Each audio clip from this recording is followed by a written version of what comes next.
Selamat pagi Bapak Ibu Saudara yang terkasih. Puji Tuhan, pagi hari ini kita boleh kembali berkumpul untuk melakukan saat teduh bersama. Biarlah sebuah lagu akan mempersiapkan hati dan pikiran kita. Mari kita memuji Tuhan dari lagu Nama Yesus Termulia.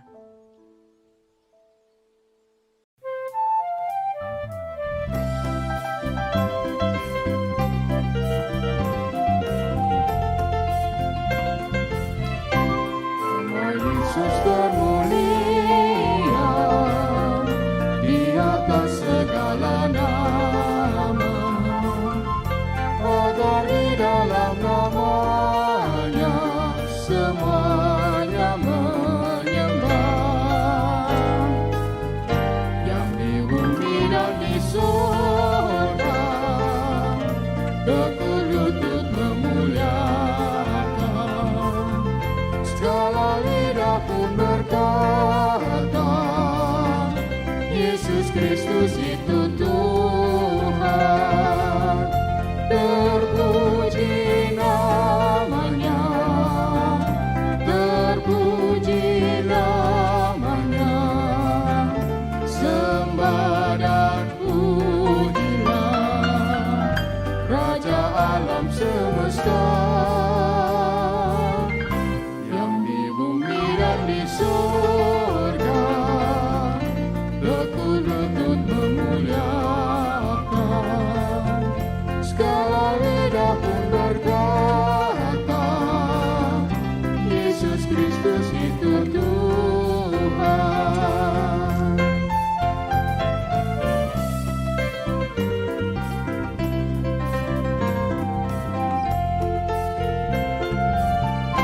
Masih banyak manusia yang tak mengenal nama-Mu. Suruh hamba yang setia kerja dan bertemu.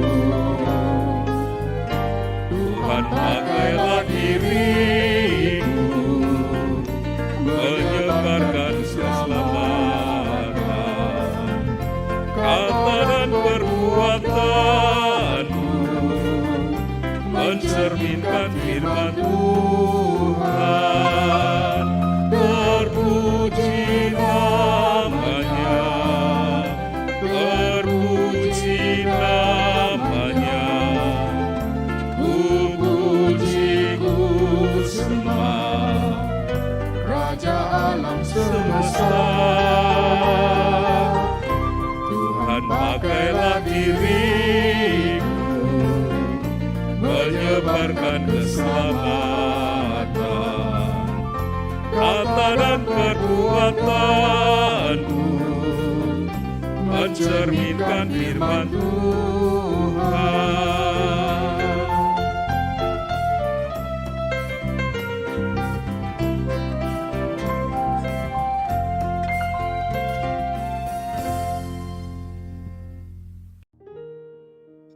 Bapak Ibu Saudara, kita akan merenungkan firman Tuhan melalui pedoman saat teduh 4B GKI Residen Sudirman hari Sabtu tanggal 18 Juni 2022 dengan tema Di Tanah Orang Gerasa. Firman Tuhan yang mendasari perenungan kita pagi hari ini diambil dari Lukas 8 ayat 26 sampai dengan 39. Akan dibacakan oleh Pak Yosa. Mari kita berdoa. Bapa di dalam surga, terima kasih Tuhan untuk kesempatan pagi hari ini. Tuhan telah kumpulkan setiap kami untuk kami boleh saat teduh bersama. Kami akan membaca dan merenungkan firman-Mu. Terima kasih Tuhan untuk firman yang Tuhan sediakan bagi kami pagi hari ini. Tuhan beri kami pengertian, pemahaman agar kami dapat melakukannya dalam hidup kami hari lepas hari. Terima kasih Tuhan. Secara khusus kami juga berdoa untuk perangkat yang kami pakai. Jaringan, sinyal, internet, HP, laptop, Tuhan berkati. Agar persekutuan pagi hari ini boleh berjalan dengan baik. Dan kami rindu untuk saudara-saudara kami yang lain yang boleh mengakses dari YouTube saat teduh pagi hari ini. Kiranya Tuhan juga berkati, supaya sungguh mereka semua boleh menikmati firman Tuhan setiap hari. Terima kasih Bapa, dalam nama Tuhan Yesus kami berdoa. Amin. Firman Tuhan pada pagi hari ini dari Lukas 8 ayat 26 sampai 39. Yesus mengusir roh jahat dari orang Gerasa. Lalu mendaratlah Yesus dan murid-muridnya di tanah orang Gerasa yang terletak di seberang Galilea. Setelah Yesus naik ke darat, datanglah seorang laki-laki dari kota itu menemui dia. Orang itu dirasuki oleh setan-setan dan sudah lama ia tidak berpakaian dan tidak tinggal dalam rumah tetapi dalam pekuburan. Ketika ia melihat Yesus, ia berteriak lalu tersungkur di hadapannya dan berkata dengan suara keras, "Apa urusanmu dengan aku, hai Yesus Anak Allah yang Maha Tinggi? Aku memohon kepadamu supaya engkau jangan menyiksa aku." Ia berkata demikian sebab Yesus memerintahkan roh jahat itu keluar dari orang itu. Karena sering roh itu menyeret-nyeret dia, maka untuk menjaganya, ia dirantai dan dibelenggu, tetapi ia memutuskan segala pengikat itu dan ia dihalau oleh setan itu ke tempat-tempat yang sunyi. Dan Yesus bertanya kepadanya, "Siapakah namamu?" Jawabnya, "Legion," karena ia kerasukan banyak setan. Lalu setan-setan itu memohon kepada Yesus supaya ia jangan memerintahkan mereka masuk ke dalam jurang maut. Adalah di sana sejumlah besar babi sedang mencari makan di lereng gunung. Lalu setan-setan itu meminta kepada Yesus supaya ia memperkenankan mereka memasuki babi-babi itu. Yesus mengabulkan permintaan mereka. Lalu keluarlah setan-setan itu dari orang itu dan memasuki babi-babi itu. Kawanan babi itu terjun dari tepi jurang ke dalam danau lalu mati lemas. Setelah penjaga-penjaga babi itu melihat apa yang telah terjadi, mereka lari lalu menceritakan hal itu di kota dan di kampung-kampung sekitarnya. Dan keluarlah orang-orang untuk melihat apa yang telah terjadi. Mereka datang kepada Yesus dan mereka menjumpai orang yang telah ditinggalkan setan-setan itu duduk di kaki Yesus. Ia telah berpakaian dan sudah waras, maka takutlah mereka. Orang-orang yang telah melihat sendiri hal itu memberitahukan kepada mereka bagaimana orang yang dirasuk setan itu telah diselamatkan.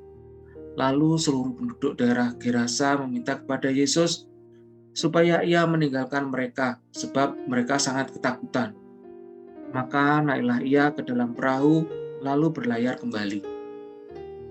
Dan orang yang telah ditinggalkan setan-setan itu meminta supaya ia diperkenankan menyertainya. Tetapi Yesus menyuruh dia pergi, katanya, "Pulanglah ke rumahmu dan ceritakanlah segala sesuatu yang telah diperbuat Allah atasmu." Orang itu pun pergi mengelilingi seluruh kota dan memberitahukan segala apa yang telah diperbuat Yesus atas dirinya. Demikian firman Tuhan. Terima kasih Pak Yosef. Bapak Ibu Saudara, orang mendambakan kondisi kehidupan yang baik terus terjadi setiap hari. Akan tetapi, terkadang kita berjumpa dengan permasalahan yang kemudian mengakibatkan dinamika di dalam kehidupan kita, baik dalam perasaan maupun perbuatan, sehingga kita belum dapat memastikan apakah hari-hari yang sudah Tuhan beri dapat kita jalani dengan baik. Tanah orang Gerasa adalah tempat yang menjadi tujuan Yesus berikutnya dalam melayani. Sebelum tiba di tanah orang Gerasa ini, Yesus baru saja melakukan suatu mujizat, yaitu meredakan angin ribut. Tempat ini terletak di wilayah sebelah timur Galilea yang dikenal sebagai daerah lahan penuh gua. Kondisi kehidupan di sana sudah dapat ditebak. Berdasarkan penelusuran dari beberapa penafsir, tanah orang Gerasa jarang dikunjungi oleh karena lokasinya yang menjadi daerah pekuburan. Dengan kondisi yang cukup suram, serta dipercaya bahwa di sana dihuni oleh roh jahat, Dan juga ada seorang laki-laki di pekuburan itu yang kerasukan setan-setan, sehingga tidak banyak orang yang mau ada di sana. Ia tidak berpakaian dan tidak tinggal di rumah, serta tenaganya begitu kuat. Rantai dan belenggu pengikatnya selalu dapat diputuskan. Injil Lukas menuliskan bahwa kekuatan itu didapatnya dari legion, banyaknya setan yang ada dalam dirinya, yang dalam satuan Romawi yang dipakai untuk menyebutkan jumlah yang amat sangat banyak. Kondisi tersebut membuatnya tidak hidup dengan wajar. Identitasnya tidak lagi seperti manusia biasa, akan tetapi seperti seseorang yang tidak mampu mengendalikan dirinya sendiri karena dikendalikan oleh roh jahat. Yesus datang untuk memberi pertolongan. Percakapan yang terjadi antara Yesus dengan legion menunjukkan betapa besar kuasa Yesus, sehingga bukan hanya mampu meredakan angin ribut, tetapi juga mampu memerintahkan kuasa jahat untuk patuh kepadanya.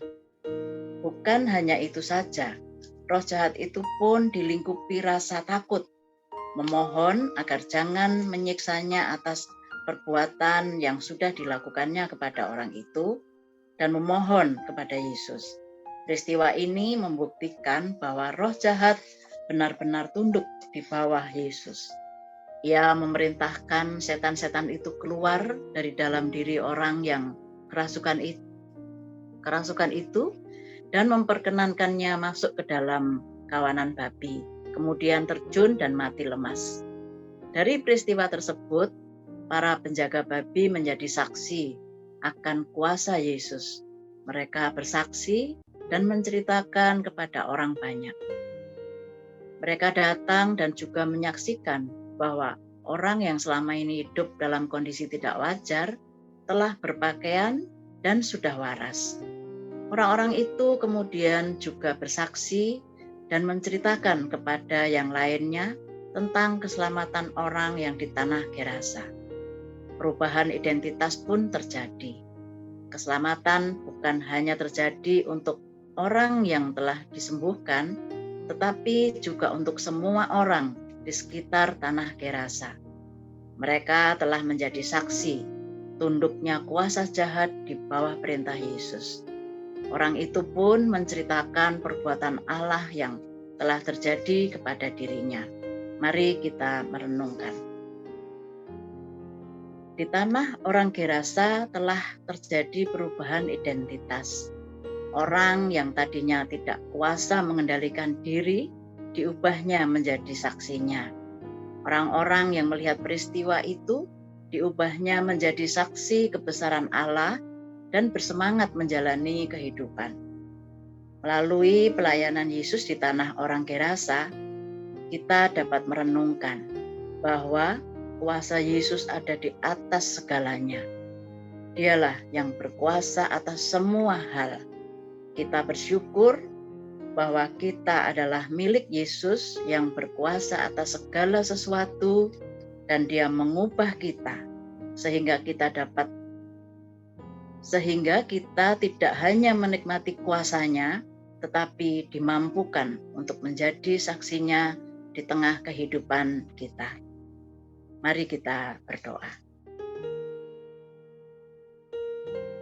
Tuhan, ubahkanlah kami untuk selalu mampu merasakan kuasa Tuhan dalam hidup kami, sehingga kami juga dimampukan untuk menjadi saksi Tuhan dalam hidup kami hari lepas hari. Berilah kami semangat untuk menjalani hidup-hidup kami. Terima kasih ya Tuhan, dalam nama Tuhan Yesus kami berdoa. Amin. Bapak Ibu Saudara, kita dapat menindaklanjuti firman Tuhan pagi hari ini. Kita akan membagikan satu ayat Alkitab favorit kita kepada beberapa orang, agar mereka juga dapat merasakan kuasa Tuhan yang memberi semangat dalam menjalani kehidupan. Dan pagi hari ini, saya secara pribadi juga punya ayat favorit yang ingin saya bagikan kepada Bapak Ibu Saudara di sini. dari Roma 8 ayat 28. Kita tahu sekarang bahwa Allah turut bekerja dalam segala sesuatu untuk mendatangkan kebaikan bagi mereka yang mengasihi Dia, yaitu bagi mereka yang terpanggil sesuai dengan rencananya. Tuhan memberkati dan menolong Bapak Ibu Saudara. Amin.